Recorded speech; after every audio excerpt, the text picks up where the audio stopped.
You see, yeah? You have to see them. It's the guys. The important guys are those.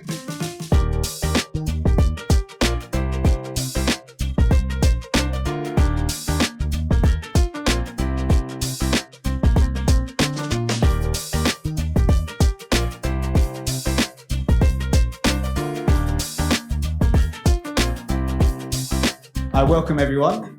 Just a quick word from me. My name's Luke. I'm Sales Director at K&N, and we've put on the show today just to hopefully to educate a little bit and just to bring AI into the conversation, on the design conversation. And we've got a fantastic panel. We've got Katie Burke, who's Global Thought Leadership Lead at Accenture Song.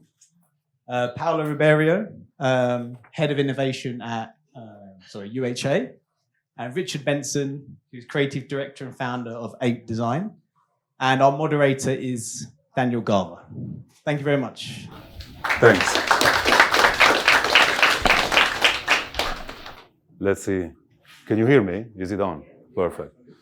So, hi everyone. The important guys again are there. And it's nice to see that AI, calls for great interest. So that's good. I have to say, they somehow know very well AI or play with it for work. I have no clue. So I'll play the audience and I'll play the guy who will ask what's AI about. And the first question, Katie, maybe for you, what is the current definition of AI? Because there's a lot of people, me included, I'm guess here, almost everyone has a different perception of AI, but because of your experience, your daily interaction with important corporations and clients, maybe you can give us a little bit of an updated. So I looked it up right before I got on stage, just to make sure I had the current. So artificial intelligence really stems from the ability to take large quantities of data, and you can do a number of different things with it with different rules. In certain places before where you're able to do a bit of predictive modeling, you're able to run some analytics and do a lot of that. But with generative AI, what that has actually done is made a leap into taking large quantities of data and generating new types of content. And this content can be imagery through like diffusion models. It can be, language through, just the pure ability to use words. And it's what I would call it is like an averaging engine.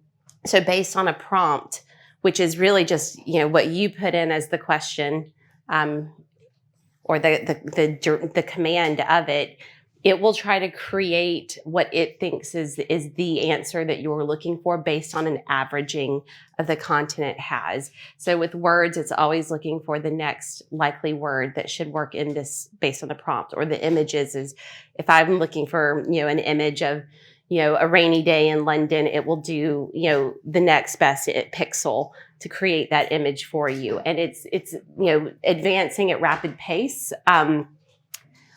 The kind of the big game changer with AI at this point is a lot of it has been used behind the scenes on all of us everyday audiences for big technology firms. If you think of the social media algorithms, if you think about HR, scanning resumes and stuff like that, the big pivot here is that it's open source and it's now in the hands of all of us to build models, to use it at everyday, for everyday use cases. And we are at a point with AI where I do believe that we're watching the experiential nature of it happen amongst the crowd. So the crowd is actually learning the use cases. It's learning what it can do faster than what they know that we can do. So it's almost like a ground up swell of capability. And that's really where it is today. It's very much kind of out in the wild and we're experimenting, each of us. Right. How do you take this concept and apply it to your professions as a designers, and how can AI help creativity, for example, given that she's learning from us, and what's the exchange there? Who wants to go first? Experimentation. I mean, literally, I always say as designers, good designers, we should want to experiment. And I think with AI, look, there'll be people in this audience that are more experts than us in the use of it. I think everybody is at a different stage. But, depending on where you are in that sort of life cycle or process of design, it can do different things for you. I think we're all familiar, like we were talking about the open source of OpenAPI. What OpenAI has done with ChatGPT is it's an amazing tool just to research. I mean, in terms of it's powering a lot of the chatbots or a lot of the search engines we're using already because of what they're doing. But it allows you to digest a huge amount of information and put it in a way that you understand it. So just at that early stage of design, when we're even just strategically thinking about what we're going to do, the problem we're going to solve, it's huge. But as we talked about Gen AI, the ability that's really caught the imagination of most of us is its ability to turn from text prompts or from image prompts now, it can create any kind of media. And I think that's where, particularly for designers, that blank piece of paper moment doesn't need to always exist. It can create new directions for you and things to play with. Right. So that's my sort of take on it. What do you think, Paul? I think a lot things become achievable. You might have a big dream. In the past, you might not have enough time to go and get that dream. You might have thought, this is outside my reach. I feel that now creativity is getting a bit closer to me. I can work and use the AI tools for the areas where I'm not so strong at. And I can go after ideas that I thought previously I couldn't deliver myself, where I thought I might need someone to expert advice to actually take me to this specific idea. So I find that I'm a lot less creatively worried about what I can achieve. I also quite like the idea of creative sustainability, how we can spend more time actually really resolving some of the big sustainability issues, and less time in production perhaps. So a different type of creativity, if you like, that we can do now that I don't think was available before. Our clients now, because everybody more or less is knowledgeable about AI, our client expecting you to use AI, or if you pitch for a project and you go there with a lot of different proposals, would you disclose that you use AI? Yeah. I don't think clients are quite looking for AI specifically. I never had a client coming to me asking me, let's use AI in this project. I don't think it's something that they're looking for yet in architecture. Yeah. I was sort of nodding to the point of, do we announce that we're using it? Definitely. I mean, I think, and we were talking about this before, there's so much publicity about AI, there's so much misinformation about it. Literally, it's a sort of the Daily Mail head-grabbing kind of headlines. And we seem to focus on the negative side of it, a lot of it. So a lot of clients will be either skeptical or, I'm finding more and more clients will ask, do you use it? And almost use it as a process to educate themselves about how they can do it. But I think at the end of the day, it's experimentation, and clients that want to experiment will want to use it, some won't. It depends on the industries. We do a lot of work with banking, and banking has been using, chatbots for a long, long time to solve how it solves clients. So I think different industries, even if we're doing interior projects, their industry is used to using AI to some degree, and I think that's fair a lot of the work you do at Accenture, right? Yeah, the requests manifest in different ways. If I'm doing a pitch and I'm using imagery, people actually really want to know if that's a real person. So I think seeing is believing. There's a bit of imagery is different than words, and that transparency is important. But I think that people are curious, but honestly, if what they're looking for is, are you pitching me the best idea? And not necessarily asking for the toolkit behind it, because it's not like I would tell them I'm using Photoshop, I'm using all these other things. Gen AI is a tool. It's just a tool. It's a feature on actually half of the tools out there, not the thing. It is actually kind of, it's an assistant on some of the tools, and I'm thinking of Adobe Firefly and a lot of those places. It's a button on there. And so I don't think that they're at that level yet. They are curious on different things. It's almost like, what can you do that you've not been able to do before? And where we're seeing a few of those places come up is you have vast amounts of unstructured data, like user research, for example. If you have a lot of user research that's, whether it's audio recordings or just kind of, transcripted, interviews, you can actually take that and put it into a very kind of localized language model and have a conversation with it. Now that wasn't been, we haven't been able to do that before, but that's actually very insightful. You have so much data that we actually don't get all the insights from. That's how they're finding a bit more value. You can actually test product ideas with this research that you have, and I think people are excited about that small, area, and that's just one of lots of things where people are using I it. guess that from the point of view of the client, but also from the point of view of the business owner, there's some kind of profitability element linked to the use of AI, because you can, give the client more options. Like Katie just said, the client is happy because maybe you can shorten some processes and maybe get better results. You don't have to wait and pay the fee for 3 months, because you can have it, I don't know, I'm just guessing, in 3 days or whatever. Please don't tell clients to sell. No, No. erase it from the recording. And You can offer higher quality for a higher price. yes, Better quality, faster, rather than cheaper. Exactly. And how does this profitability element impact your work, Richard?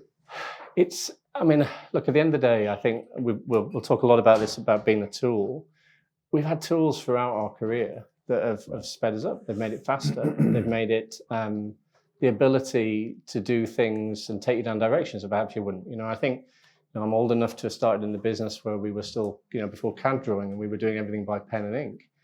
Ridiculous that we look back now, the time that took us to do a set of drawings for detailing a project. But I think ultimately, it's what, projects only, we were talking about, projects only seem to get shorter. People want things faster.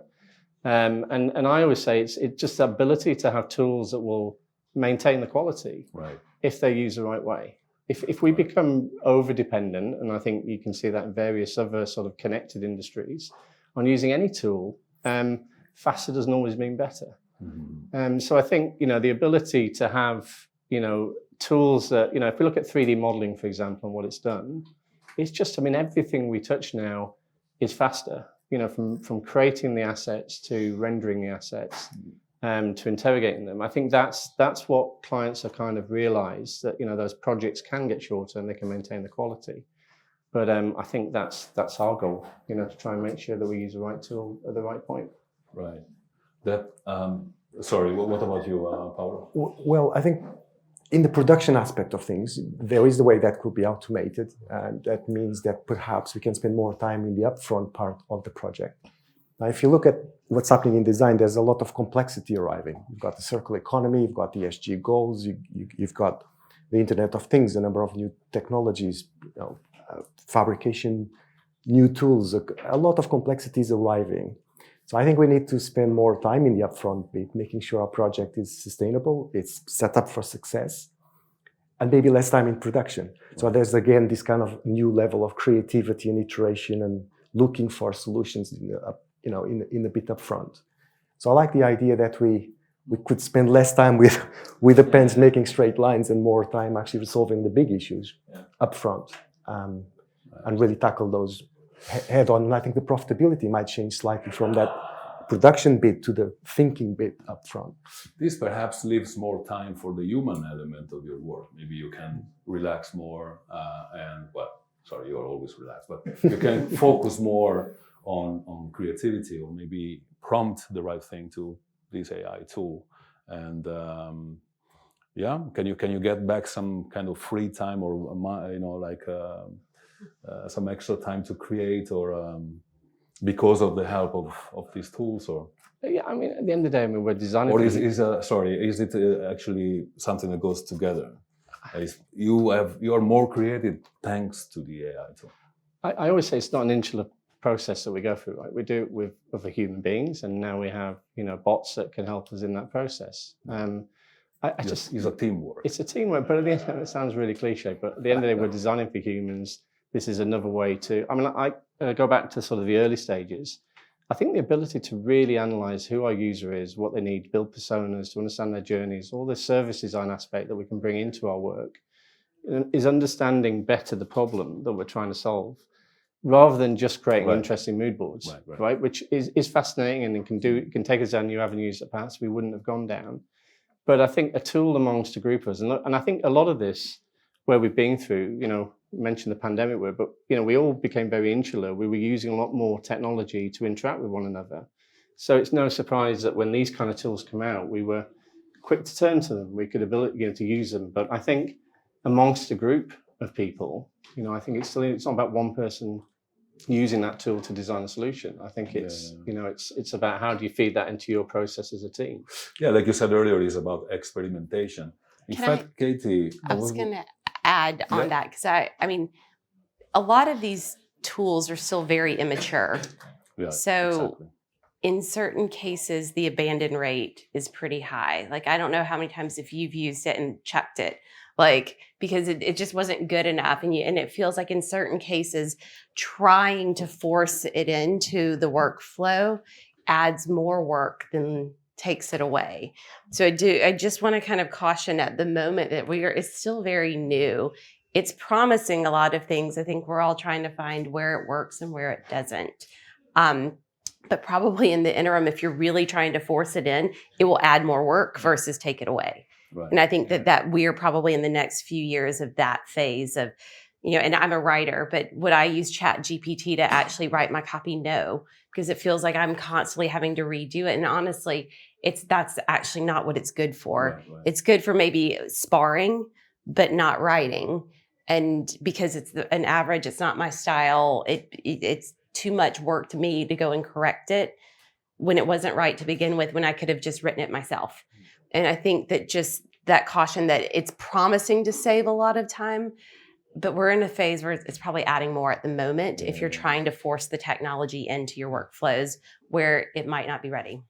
Yeah, I was about to ask you, actually, who is teaching us how to use these tools? We are. So there's no guideline yet. I don't know if there will ever be in the future. I mean, if you look at the media out there and all of the demo days, a lot of that's not necessarily real. Right. You know, if you think about how they use it. Yeah, you can tell that they're, you know, I think I watched one from, I think it was OpenAI the other day, and you can tell it was about the voice, using voice. And it was almost like a next level Siri or Alexa. But normally you have to continue to prompt and command, and that wasn't happening. So it looked like it was a bit more staged than not. Or is it always listening the whole time? There's so many questions to unpack over all these things. So I think that you're going to be the ones that figure out how it's best used for you.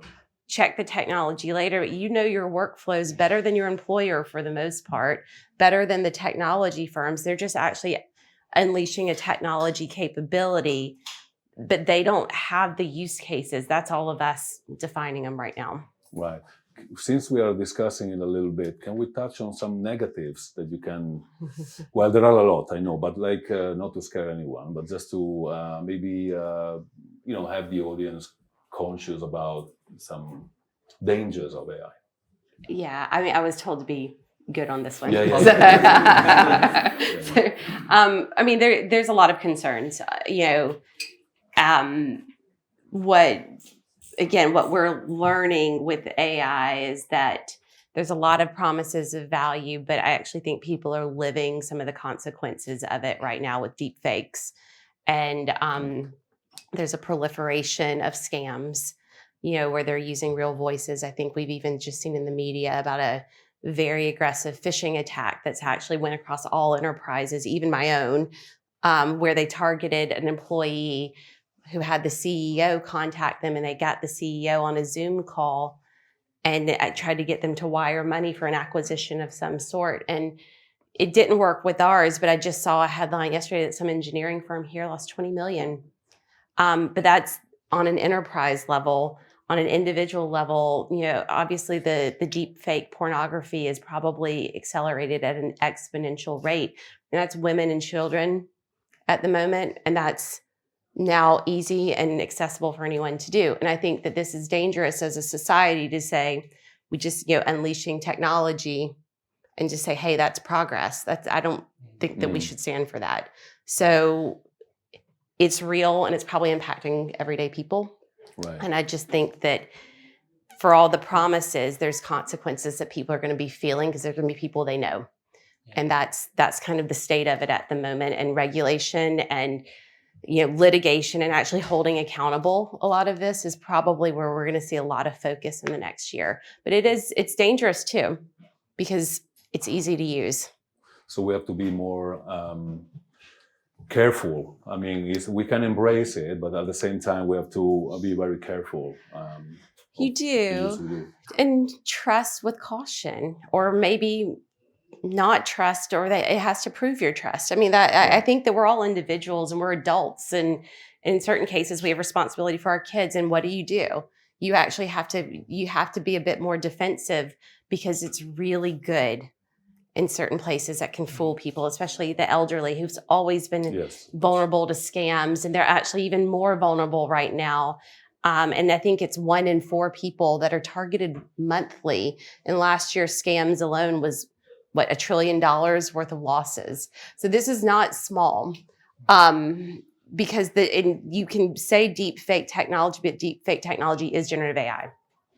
So at this point, so just kind of have a balance. It's rough out there, but there's a lot of promises too. Right. And I think that the world is just almost at a moment of vulnerability, and it will get through it. But just know that it's where we are right now. Yeah, I think unlike most technological things that happen, this has happened incredibly fast. I mean, I know technology changed overnight, but I mean, when you get the kind of authors of this technology coming out and saying, we're quite amazed at how quickly this is happening. But I think, more and more, any organization is going to have an ethical code in whatever it does. It's just an extension of its brand. So how you use any technology has to have its own guardrails. And then I think we, as an industry, are no different to any others. We have to put them in place. You've seen the EU putting out the Act, the AI Act. You've seen OpenAI themselves coming out. It was an ethical, non-profit company when it started, saying that we're going to look at how we're dealing with plagiarism, or what we're doing, where we're training these large language models on. But it takes, enough people to have an opinion about it. And I think that's where we go back to. And you touched on something you said earlier. A lot of it is really quite deflating. You use it. Amount of people I've said, have you tried AI? Young designers or people, hardened designers, and they say, yeah, I tried it. It was useless. I put it down. It's moving so fast that you can go back to it literally 2 weeks later, a month later. There's another startup that's created a new interface that everything you learned and the problem you had before has gone away. So I always say, don't just pick it up and put it down and then say, I tried it, I don't need to do it. Play with it. Literally go and explore it. I think it's part of the process that we have to get through. Does it even apply to, like you were saying, this super fast growth of AI developing, all that, the concept of early adopters? Because as soon as you learn how to do it, you already maybe... It takes time though, right? I think early adopters is evolving, is changing. Exactly. Initially, perhaps you're deep diving into a specific subject, a specific tool. Maybe now there's so many tools out there. Your early adoption is more to do with researching all these different products, see where they fit into your process, try a few, discard a few, choose some to move forward in your process. I think it's just a different kind of early adoption. It's just changing. Speaking of, I know that you brought a document with only 170 slides.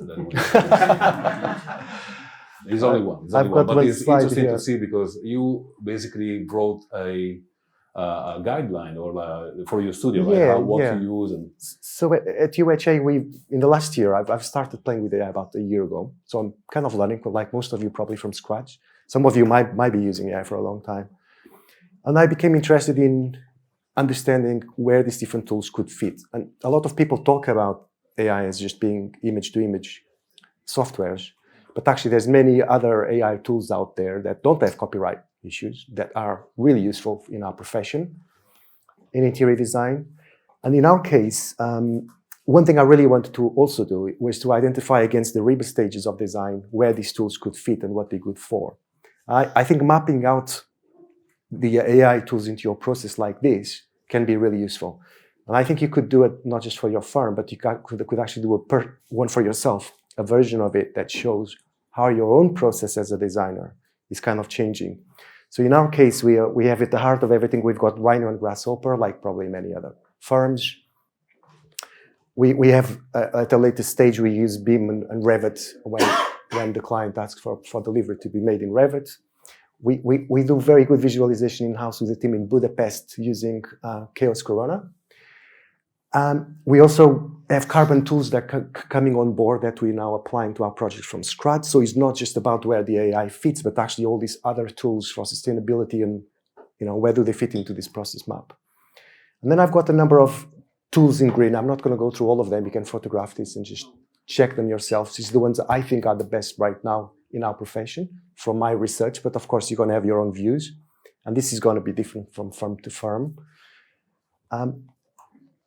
I think what's important maybe is that bit there on the top. So what apps are we suggesting for the company to use moving forward, and the ones that we are researching but we might end up discarding. So it's going through this process of research.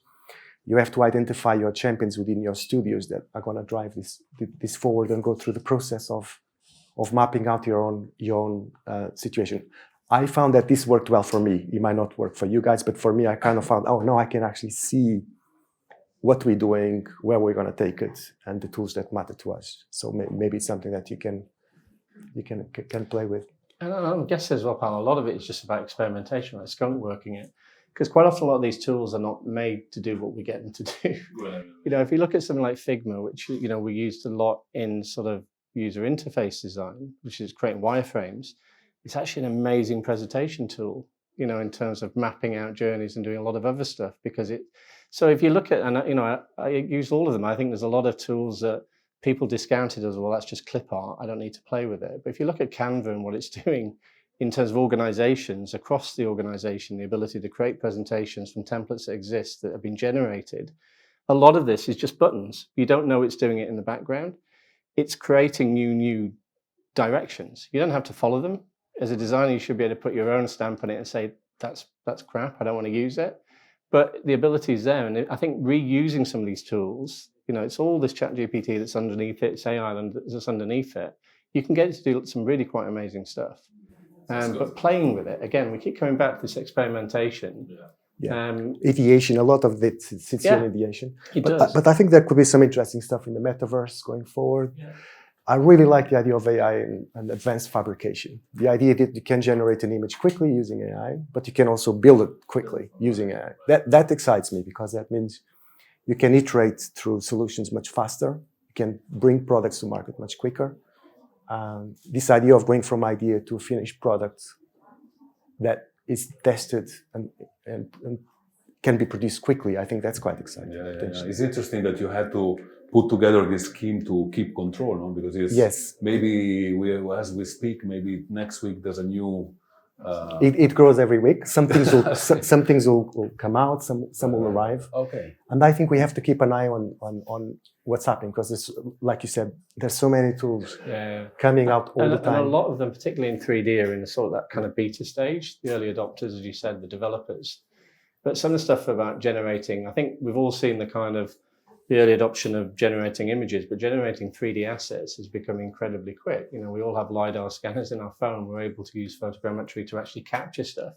If you think back a few years ago, it was really how quickly can I build an asset? Now I can go on a library and I can get it. I'm not just talking about TurboSquid that's been around forever, but these are built into all of the tools we use. So the assets exist in this community because people are using the power of AI to create them quicker. So whether we're visualizing or bringing our ideas to life, telling those stories, using AI is there. It's just underpowering a lot of things. We may not even be familiar that that's doing it. We don't know yet what may happen. I think it's... But you too brought a few images that it will be interesting to see, because it's a real example of... Well, before you... The point with this was, it's... we said early on about transparency. We're really open about it, that we're using it with clients. Yes, clients love it because they can see the process we're going through. None of this specifically became the end design. It's a short video that we use as inspiration to pull together directions and took us off on quite tangents. But also helps the dialogue with your client. Yeah, that's a bit of fun. So. Can you let us know what we're seeing? So effectively this is the inspiration stage. Because we're 8 designers, we have our own bot we call Bubbles, who is actually our AI that we've trained with our own content for the project. So rather than just relying upon Pinterest imagery, we've created sketches, we've created ideas, and we've fed those in with words and other mood images. to create potential directions. And they go on. And I mean, this is a short edit of about 500 images that we generated in a 20-minute session. Some of them, you just go, why? That's physics won't even let that stand up. But what was really interesting about it was it pushes in some directions that we would have never considered. So For sorry, small say retail again, pavilion. how many images in? Oh, I mean, it generated literally over 1,000. But I think the point with it was we weren't just asking to prompt it. We did it later in the day. We fed sketches into it. So we were taking a version of Dall-E and Midjourney and Firefly, and we were literally feeding it with bits and then reiterating it, regurgitating and putting it back into it. And it just gives you some, what I love about it, it's kind of, you know, we're all design nerds at the end of the day, but it's about the most punk you can get with what we're doing, is that it will come up with some pretty lateral ideas that you would have not considered perhaps. Right. That, you know, it's not always going to give you the answer, but it's going to allow you to say, you know, I love it when it makes a mix hat. You know, it just puts an image in there. You know, as a huge super scale person, we didn't ask for that. It just threw it in there. I think that as a kind of muse, as which I sort of describe it, as someone in your team, it's just giving you another direction. Right. It's been a little bit, you know, abstract. Right. So I think, you know, again, what I love about that and the way we package it is that when we're having workshops with a client, we're letting them get involved in doing it. I think, you know, again, there's a big debate about design and whether it should be, you know, a little bit elitist and should everybody be involved in it, but a happy client is a great client that is involved in that process with you. So, you know, just allowing them to get hold of a tool and, you know, get into the process, I think is really interesting. So don't hide it, embrace it, and let it make mistakes is kind of what I would describe it. Of course.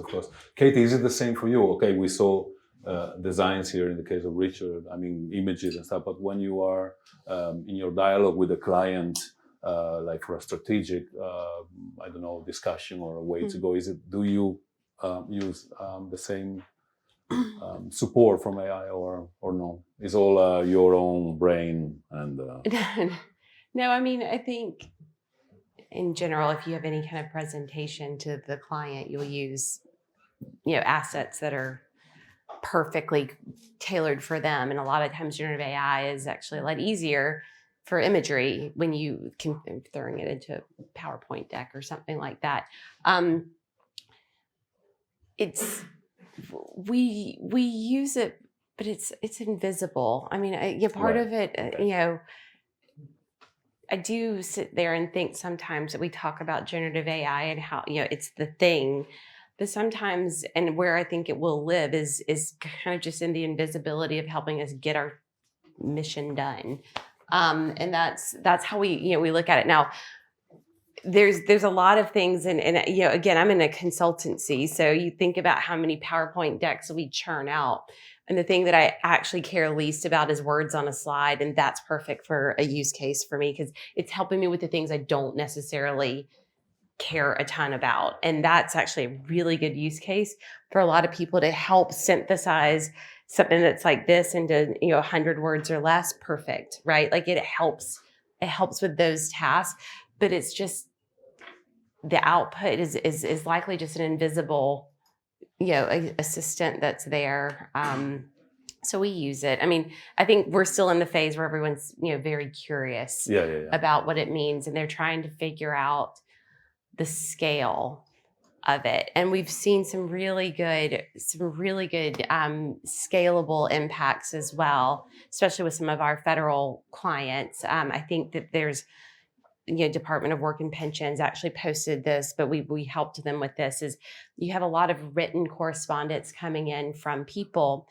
And, you know, a lot of that was actually hand sorting of things. You have to read the correspondence, and AI is actually allowed to actually expedite the process. It wasn't that it took jobs from people, as there was never enough people to do the job. Right. And I think that what this did was accelerate the ability for them to kind of divert the priority correspondence that needed to be looked at immediately with quicker turnarounds.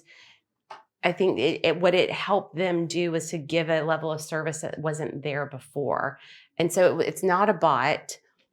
It actually was just able to kind of, you know, look at a handwritten letter and turn it into something that systematically sorted. And those are the kind of use cases, if you think about it from the UK government standpoint, when we think about how inefficient things are, those are the types of big use cases that are going to make a difference in quality from what we are as taxpayers. And the UK government in particular is very much focused on how this technology can give better service to the taxpayers, because every tax dollar matters, or sorry, pound matters. American, sorry. Forgive me on that. But it's interesting. So they're looking at it like that. We can look at it from a creative output, but in general, it just looks at data and you can direct it to what you want it to do, whether it's a sorting, whether it's a creation of a Word document or kind of a narrative, or whether it's just a sparring partner, which is pretty much how I use it more than anything is like a feature. Like I mean, and I'm very direct with it, and it's infinitely patient with me, when it's like, because it'll drone on and on. I don't know if you know Chat GPT, it likes to give you very long, and I'm like, hey, 50 words or less, I'm looking for this, don't, pull these two concepts together. Why? What this industry, what's the, how do they make their revenue? And where could, something like this happen? 100 words or less, and I try to I'm sitting there constantly coaching it, but it's the sparring partner, but it never becomes something of the output. It's actually just the expansion of thinking that would have probably taken me an hour on Google with distractions by the SEO to get to where I need to get. And that's actually what's nice about it. Thank you. Yeah, thank you. One last question before maybe leaving for some possible question from the audience. Is AI, from your point of view, also a way to attract more talent in your business? Or if somebody will come to your business and apply for a job, would you consider his or her experience within AI?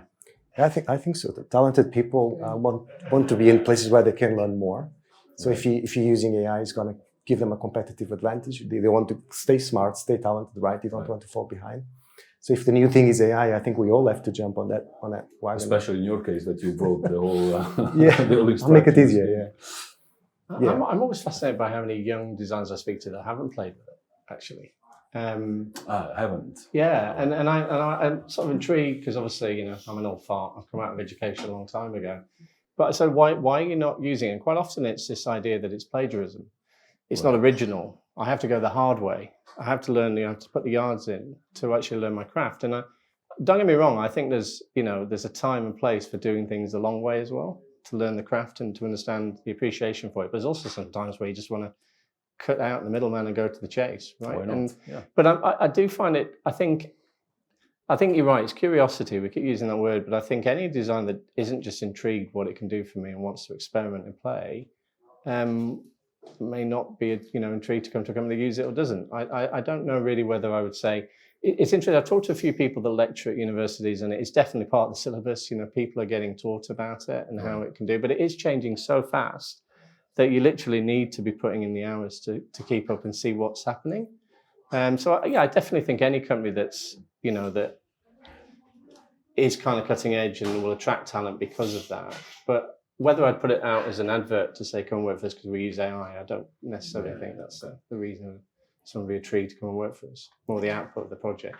I think it's just interesting too, because we really do need to think about entry-level workforce and what we have people do. I do think you have to have a foundation in craft as expertise before you start to play with the tools.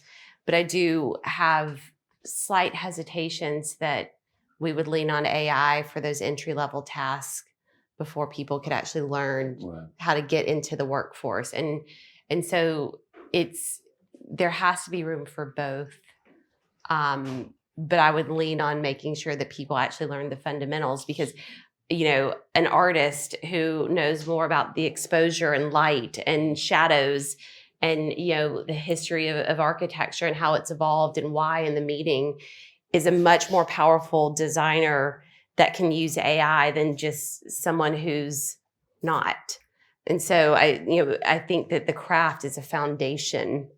Yes. Where AI can then be kind of used as a tool for what I would call greatness or whatever. But without the craft, it's just anybody creating. Absolutely. And just there's a bit of, you can learn design in 30 hours. No, you can't actually. You can't. And you're probably going to see a bunch of that out there. And clients might have to learn the hard way if they think that that's true. But craft, training people up from the entry level, I do think it's still very, very important that we do. So I wouldn't lean on AI from an efficiency play to not bring in junior people to do some of the hard work, because they have to learn in certain places to then get the perspective. Yeah. And I wonder just one more thing. I mean, companies per purpose, right? When a young, talented person wants to come and work for you, it's probably because your company purpose is right. Right. I wonder if in the future we have to talk about purpose, your brand story, but also a little bit about your process, where we are transparent about how we're using AI, and that entire process becomes one of the attractors, not just for clients, for new business, but also for talented people. If now we have to work out people's purpose, but also people's process, I wonder if it's going to become useful in terms of that's a good talent. point, actually. But according to what you said, some keywords I took out from your discussion is like curiosity, experimentation. Also to be careful, because again, don't believe, but this is true also with other human beings, right? We have to be careful sometimes, and wanting to learn and be curious and open to. So I think to try to answer your question, if it was a question, maybe if you find this kind of environment, working environment, perhaps you'll find more motivation and more willing to be part of it. I don't know. The other thing I would say as well, it is a bit of a worry to me how fast it's been commercialized. It's damn expensive to keep up with it. Yeah. Is it? You know, I mean, subscriptions are getting crazy. And they start to like... Yeah, I mean, look, we're like a drug in the dealer. business of making... There you go. Yeah, it's free to start. Dependence. So, it's another answer we said for kind of early adoption is get in there while it is still free. Because, and I think companies that invest, as with any tools, whether it be CAD, modeling, any software we're using, it's important that we keep up the basis, because for an organization, for an enterprise, that allows your team to experiment. But it's getting damn expensive. These subscriptions are, racking up. And, it started off as a free promise, but now it's very quickly how much it's going to cost. So I think get in there while it is free, play with it, learn the basics. As they bring out new tools and bring new features, they'll charge for those premium. But for an organization, a design company, I think invest in it like you would any tool for your team, and let them play and experiment with it and find and break it a little bit. I mean, I would say, final thing for me is it's a faster way to make mistakes. Right. And any tool that lets you make mistakes quickly without hurting anybody or the client is not a bad tool. Learning process. Yeah, definitely. So, break it quickly and do it while it's free. And make more money to cover the cost of... Exactly, so that we can buy more, and it's just a big circle. Any questions from the audience? I don't know where the microphone is. Yeah, thanks. What do we need to be thinking about in regards to IP and our use of AI? Yeah, it's a big one. I think you need to be ready for the lawsuits to settle. I mean, I do think that IP is massive at the moment, and consent matters. It matters to a lot of people. It's the media companies, the artists, the creators, and I don't know where this lands because it's gone so fast, and the whole move fast, break things status quo of Silicon Valley. I don't know where this goes, because if that's the case, then why do I create? Yeah. To be honest, if you're going to take it and then let it be created off of my work. So, I mean, as a writer, I do worry about this. You see your words, you actually can see my words in ChatGPT if I asked it, enough. And no credit on that. Anyone can take it. Anyone can do whatever. And that breaks a trust process that we have had for a very long time. And so that value exchange has to emerge in this new space. I don't know where it goes, but it matters on the value exchange to creators, big time. I mean, you can see the organizations already putting in some of their own guardrails, or at least saying they're going to put in their own guardrails. OpenAI came out with Chat 4.0 and said that it's going to acknowledge where it's training its bots from, and the information is going to be credited. I think it takes an organization or a group or a body to stand up and say, hang on a minute, like it's happened with the actors and globally and what they've done, to kind of endorse what is going to go into that model. Right now it's using everything, and it's interesting. A lot of bigger organizations are starting to train their own chatbots. They're actually taking their own information, so it's behind closed walls, so it's not taking internet information. But then that kind of breaks the point of inspiration, right, a little bit. So it's a difficult one to answer. I think if you're an artist or an illustrator, particularly those kind of crafts, and you're seeing your work plagiarized quite badly, but I think that will take, again, it's happened so quickly that it needs the guardrails putting in a little bit to protect those people. But again, the output for any of us is to be responsible. We could nick a design off anybody if we wanted to. We could go into the plague of Pinterest and the ability to just replicate things, but it's what you do with it. It's not necessarily, it's going to happen. It's happened forever in the creative industry. But I think just now it's exponentially happening very quickly and overnight, and nobody's put the guardrails in. So it needs to happen. Just to caution though, but these are very large tech companies that are profiting off of this. So it is different from a one-off designer and the impact and the scale when you actually think that they will make a lot of money and billionaires will be made off of this. I think that it's an ethical issue, and let it roll. I'm hoping that the legal frameworks kind of land where they do, but I do think creators will at some point have a decision to make. If this is acceptable, then we all have decisions to make. Yeah. And where's the alternative for where we put our stuff or not?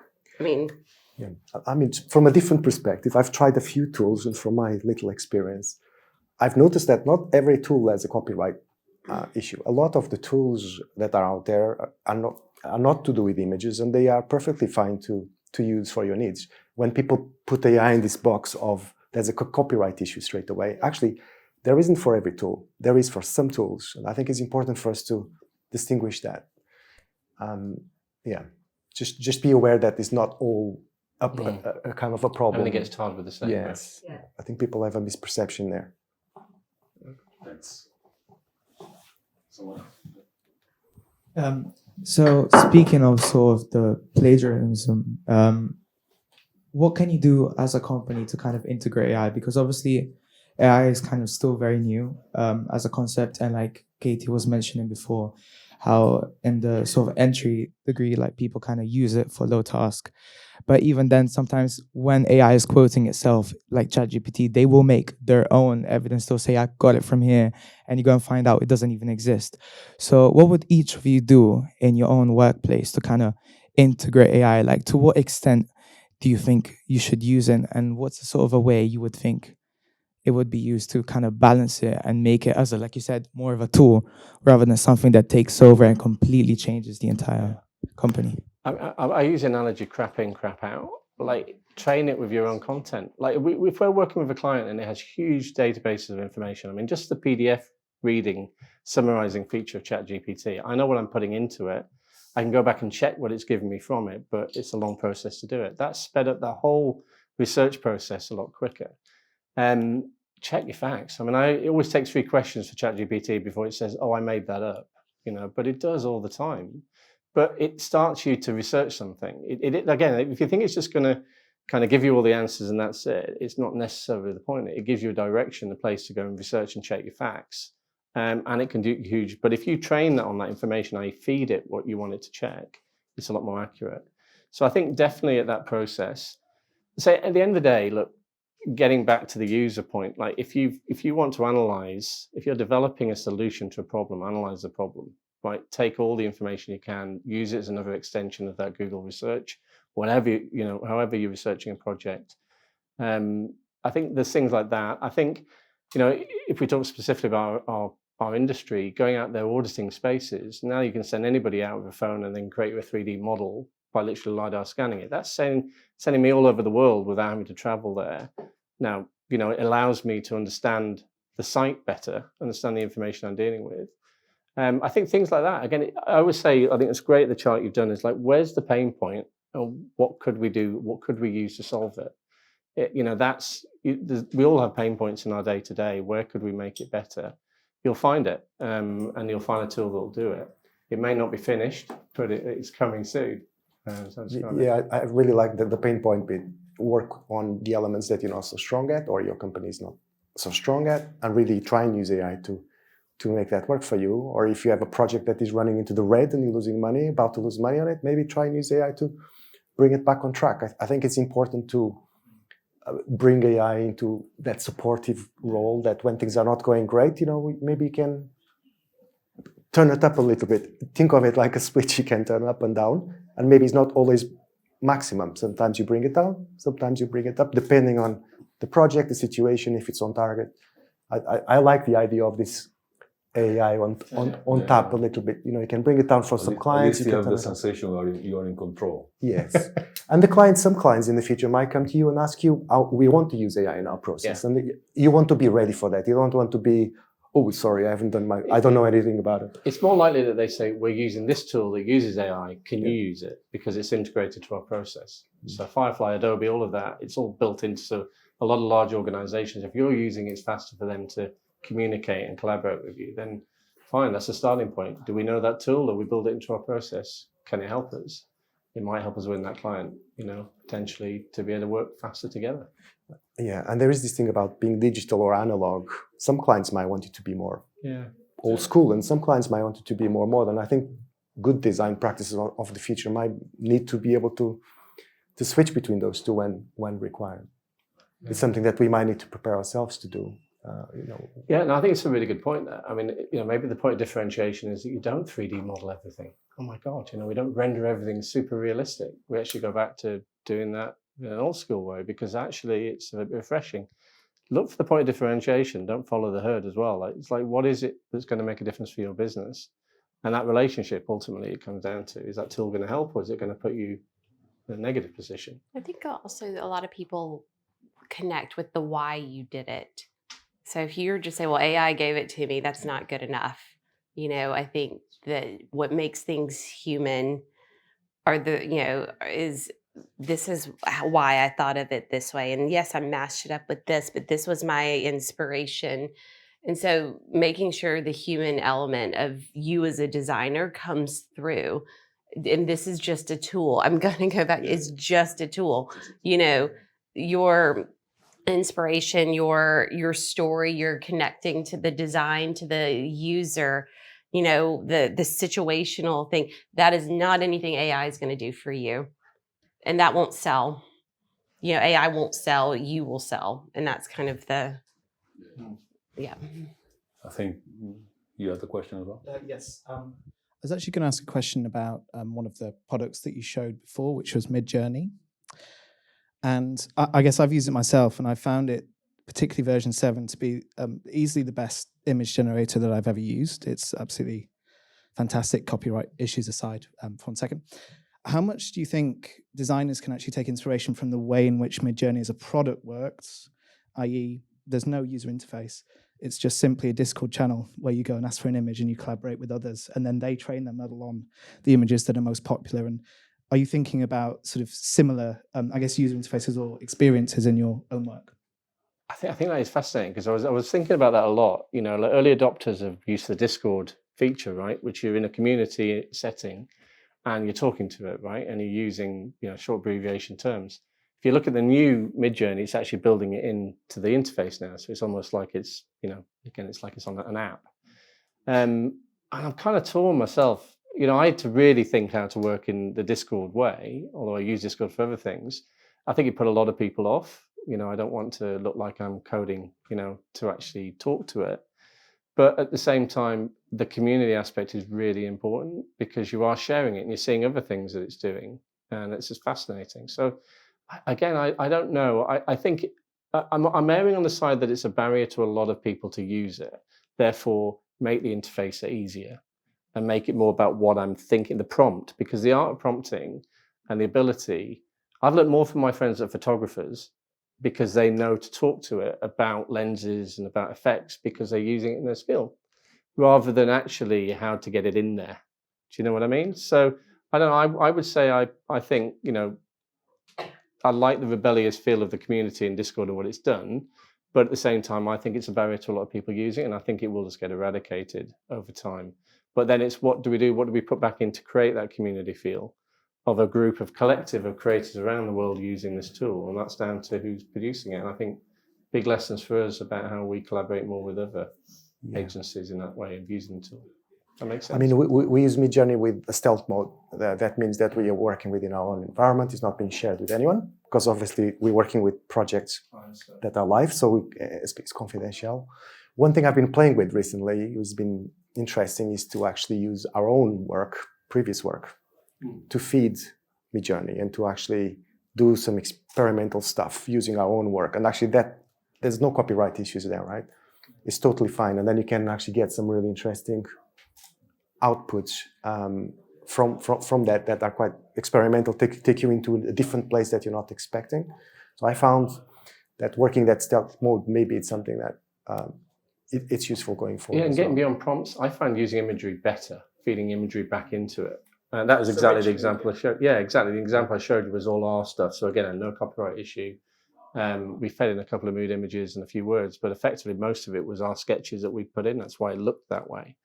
I think that is, but again, I go back and use it a week later, it might not do the same result. That's the spontaneity of it, and sometimes the frustration of it, that you have to put the time in and play with it. And the quality, Yeah. you're still dealing with quality too of the pixelation or what, like it's getting better. Yeah. But would I go and put it on a massive print? No. And it's not ready for that. And some of it just wouldn't stand up. I mean, some of those images, I mean, define the laws of physics, what am I going to do with it? But it just put you in a different direction. I do think like the industry is quite obsessed with AGI. Like it says it's trying to get to kind of artificial general intelligence. And I wonder whether, like, if you look at what's happening now, the interface is becoming more important. So talking to it, feeling like, the film Her, and we're all sitting there thinking, oh my God, this is coming to reality, might divert us away from what it could do underneath before anyway. So I don't know whether too polished is the way to go, but it's going to go that way. The interface is going to get slicker and slicker. My take, anyway. It's came a long way in the last year. I'm shocked how quickly it's moving. It's really the quality. Yeah, the upscaling is getting better all the time. I mean, every week there's enough. Yeah, and stability, like Stable Diffusion, is really taking off as well. Like I said, I went back to that again, and it's quite amazing some of the stuff it's doing now. Sora, I think we're all kind of, what's it going to do with video? It's what we're seeing is mind-blowing. But then I go to all those tools that are in everything we use, like in the render packages, ray tracing, all that stuff is happening faster and faster.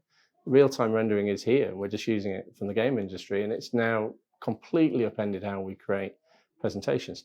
Like I say, I'm more interested when we can maybe not make it look so polished and try and look at being more creative with the output of those visuals. Some other questions before we go to analog drinks? How do you think the use of AI is affecting the human element of creativity? Well, personally, I feel alive again. I'm nearly 50 years old. Since I've started playing with AI, I went and got a lot of ideas that were on the shelf that I had for previous projects, personal projects, and I'm reinventing all of that again. It's giving me the speed to really explore my creativity, all the elements I kind of had. And the second part to my question is, do you think we should be concerned about what is powering AI or how we use it? It should always navigate with a bit of Don't mean to be the negative one, but yeah, I mean, of course. Yeah, you should be concerned. No, I mean, second on the creativity, look, I think humans are creative. It's innate to us. We create. Generative AI, if you ask it, what its best use case is to mimic creativity and innovation. And it says that. So I do think that we are going to create. I do think that there'll be a bit of defensive mechanisms going on, mainly on the value of creativity to those that consume it. And so if we think that generative AI will replace photographers, I think that again, I think it comes down to this value exchange. But creatives are going to create. I'm not actually too worried about the creativity aspect of it. I just think who we share it with and how and these kind of the tech systems in the middle that fair value exchange for the work that you do matters. And that's something that's not really been addressed. And again, the lawsuits will help with some of that. But if companies think that, you can just replace people with the AI when it comes to creative output, good luck to them. That's your brand that you're playing with. So I think we're in this phase of massive test piloting what it can do from the creative aspect. And I think I remember I was talking with someone whose wife's a copywriter, but there's a lot of copywriters that we work with, and their business dried up for about 6 months as people were like, oh, we can just use ChatGPT. And what they've realized, all of the demand has come back to copywriters because it's your brand, it's your voice. These people are writing that people value people value human creativity. And I do think that there'll start to be a distinction of what you value with what's created by humans versus what's created by AI. So I think I wouldn't worry about creativity, just worry about platforms. But I would add to it. I didn't get into design to sit in a room on my own, generally. And I think being in a studio, being amongst other designers is still the best thing to come up with ideas. Using this to turbocharge those discussions, amazing. So I think I'm excited by it the same way. I'm a pain in the ass for all my designers because I'm now getting involved in stuff I shouldn't be getting involved in. But it's exciting. But it's not as more exciting than being in a room with those designers and coming up with ideas or with a client. It's still the best thing. I do think it's interesting, particularly we've basically spent the whole time talking about digital design. And we work in a physical world, in a physical industry. And it's quite amazing the importance it's putting back to physicality, spatial craft. And, you've seen it all. You've seen these pop-ups that are appearing where they've got artists involved. They've created real three-dimensional tactile objects. That's really exciting again. So you're always rebuked to what's going on. This is just another tool to get to those ideas, but we live in a real world. And I don't necessarily... To the final point to your question, though, I am a little bit concerned about what's training it, what's underpinning it. Who says what's good and bad taste? Some of the design movements that we've all witnessed, and maybe not in your lifetimes and some of mine, in people's, but may not have happened if good taste was adjudicated.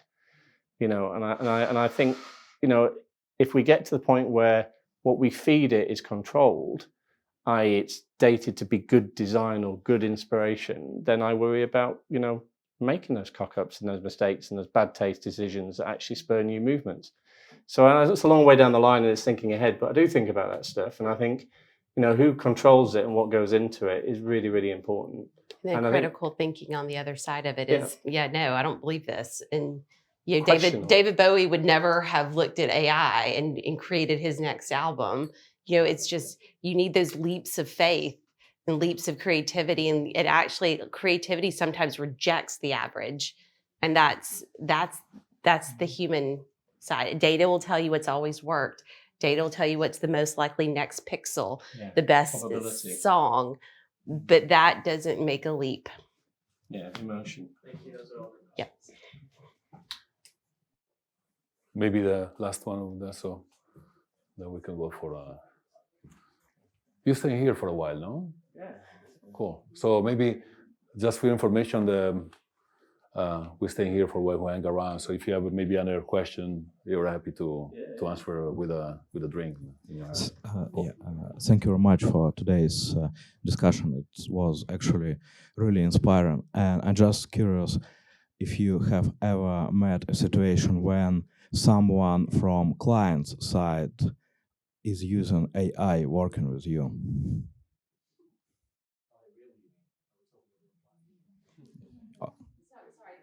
Have you ever met when someone from client or someone from client side is using AI working and collaborating with you?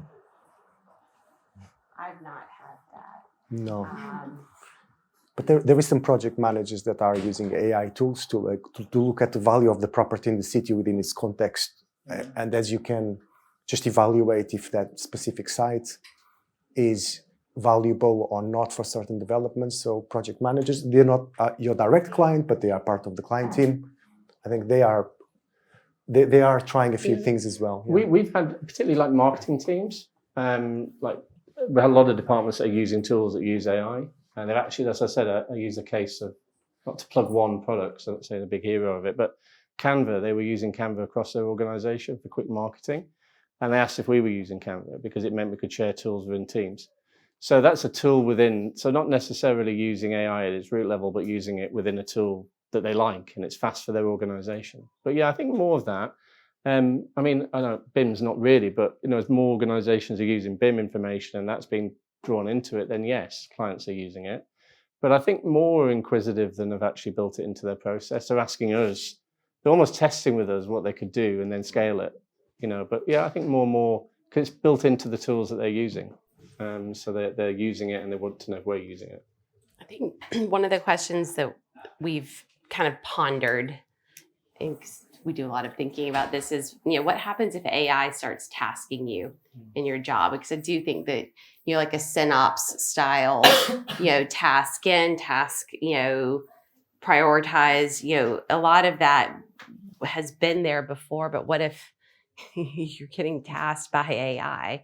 And that's messed up, because if you think about it, it's like, because at the end of the day, we don't, the concept of working for people has kind of always been there, but the working for a bot, I think that kind of moves into next level kind of dystopian stuff. So, but I don't know that we have to kind of push ethics, and humans should make decisions, not machines. Machines can do things, but not make decisions.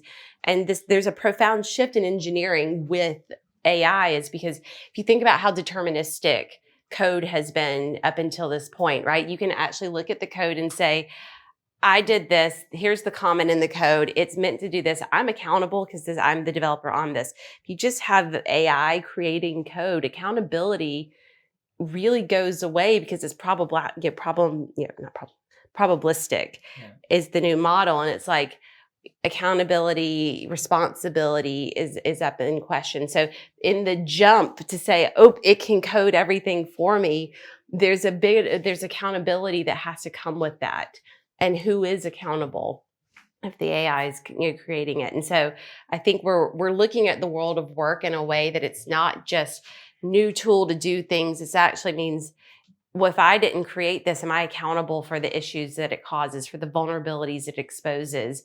And a lot of organizations that we're working with are going to have to grapple with that, and they are at the moment. But these are scaled issues that everyone's going to have to do as this works its way through. But I think it's good to talk about this stuff. And as I said, I think it was great that Ken put this on, that at least we can all share opinions, whether they're right or wrong, but we're talking about it. And I think that's healthy at an industry level as well, to have that conversation and have it open with clients. Is it right for the job? Do we need to? Is it going to help? Is it not? Not just use it because it's there. Great. So Amazing. thank you so much for this conversation.